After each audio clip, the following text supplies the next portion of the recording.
Hi, I'm Ron Nutter, and welcome to another edition of Tech Bites with Ron Nutter. This time I'm going to show you how to use Android Auto in your smartphone as an AM/FM radio. Well, almost. And that starts now.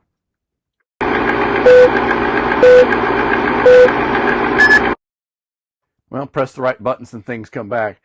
This is one of the other videos I had planned, and that, as with anything, when you work on one video, then you start seeing some others you can do.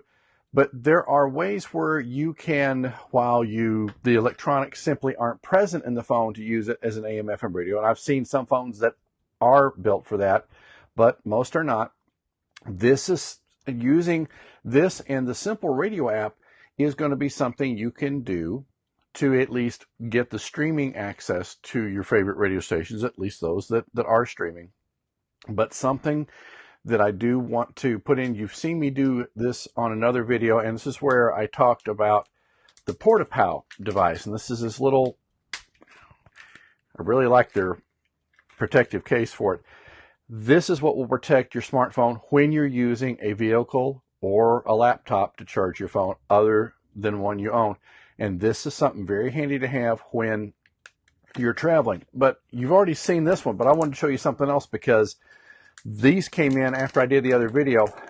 The folks at PortaPow make both, and let's make sure I got the cables right. They have the newer iPhone cable with the Lightning connector, and then they also have, this one is the USB Type-C, and I'm sure they've got the regular, the other USB cable as well. So this is something, if you don't want to carry this with you, and why wouldn't you? I mean, I'm impressed with it. These are options depending on the cable that you have. If you were looking for another cable anyway, this is an option to look at. Now, full disclosure, they did send these to me, but I talked to them about it because I wanted to make sure that everybody knew about the options to help protect your smartphone, especially when you're using it with Android Auto. And even if you're not, when you're using a vehicle other than yours, you've got to protect your phone from somebody getting into it that you don't want to. So this, enough said of that. I just want to make sure we had that covered. Let's go on to the demo where I walk you through using the Smart Radio app, and let's see where we go. Okay, this time we're going to walk through using your smartphone as an AM/FM radio. Well, not quite, but it's as close as you can get without making significant changes to the electronics in the radio. We're going to use an app that you see here on the screen called Simple Radio. And it's a very easy app to get into. There are others, but this is one of the few that I found in the Google Play Store that was supported with Android Auto. So you can see when you go in, it gives you a list to work with. Now, if you're going to go into a certain area, like we'll just type Orlando. So that if you're going into the Orlando area, Orlando, Florida, you can kind of see some of the streams that are available at this point. Now, as with anything, things will change. So what may be there today could, might not be there tomorrow. But then there's some national feeds. So you've got, NPR, if you like to listen to that. You will see stations that you may have listened to in the past, or ones that are being featured for whatever reason. So this is an option. Now, to make it a favorite, all you have to do is just tap on the little star that you see there, and then when we go over to favorites, well, voila, now we've got NPR and that, and it's all you really have to do.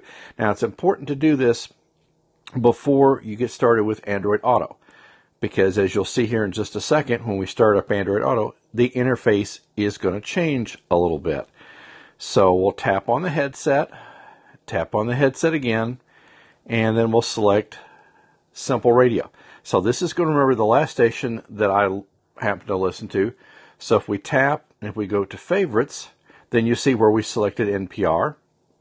That's now on the list.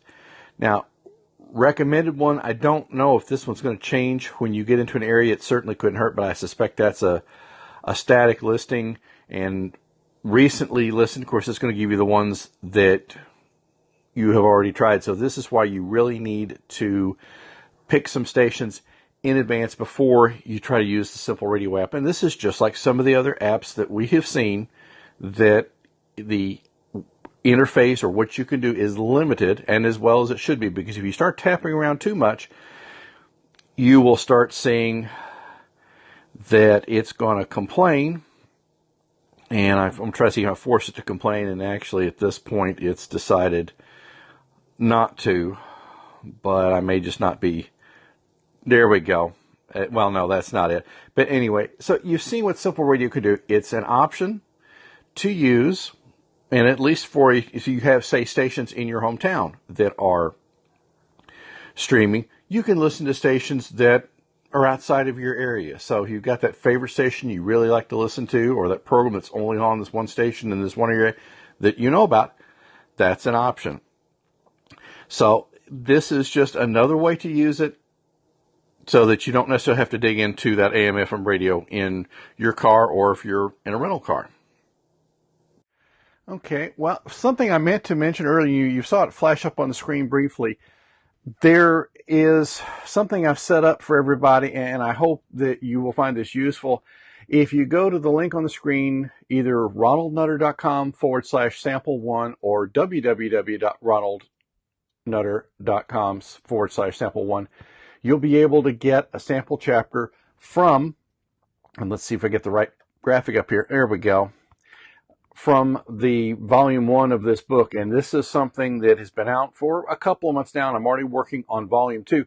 So you'll get a sense for some of the things that you can do with a smart home. And then this is my way of also being able to reach out to you when I do release new videos. If I find a special deal that may not be around for more than a few days. So, I mean, this is not going to be something unlike some lists you've gotten on, that it will be, you'll get several emails a day. I mean, we're talking 2 or 3 a week, probably on average, is kind of what I'm anticipating, because we've all got things we need to do, and I understand that one. So, just something to think about, that if you do want to see a sample chapter of the first book and then go from there and buy the whole book, well, hey, I'd really appreciate that. But you'll have affiliate links for everything you see in the book. And let's start taking some things off the screen here. Screen's getting a little bit crowded.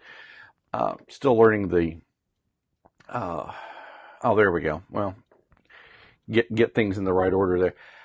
This is something that there's so much to be done out there, and I've got a few more videos planned for Android Auto, and I'm going to start reaching out to some of the vehicle manufacturers, see if I can get if not a long-term, at least an extended use of a vehicle that does have Android in it, so you can see what Android Auto in a vehicle will do versus the standalone one that we've been looking at so far.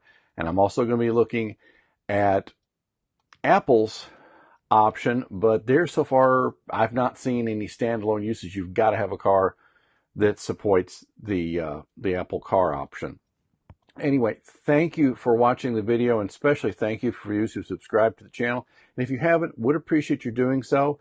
Every subscriber more I get makes it easier for me to get other companies to look at providing their products for me to look at, and for you to see how I've been using them.